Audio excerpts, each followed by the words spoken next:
നിങ്ങൾ അനേകരുടെ ജീവിതത്തിന് അനുഗ്രഹമാകാനുള്ളവരാണ്.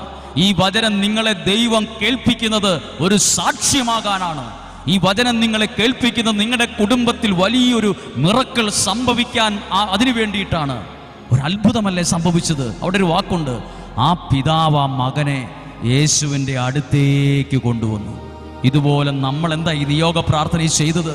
നമ്മൾ എന്താ ഈ വചനം കേട്ടുകൊണ്ടിരിക്കുമ്പോൾ ചെയ്തുകൊണ്ടിരിക്കുന്ന നമ്മുടെ ജീവിതത്തെ പ്രഭാതത്തിൽ തന്നെ അല്ലെ ആദ്യ മണിക്കൂറുകളിൽ തന്നെ ദൈവത്തിൻ്റെ അടുത്തേക്ക് കൊണ്ടുവരിക. നമ്മുടെ കഴിവിനെ, ബുദ്ധിയെ, ശക്തിയെ, ബിസിനസ്സിനെ, കുഞ്ഞുങ്ങളെ എല്ലാം ദൈവത്തിൻ്റെ അടുത്തേക്ക് കൊണ്ടുവരിക.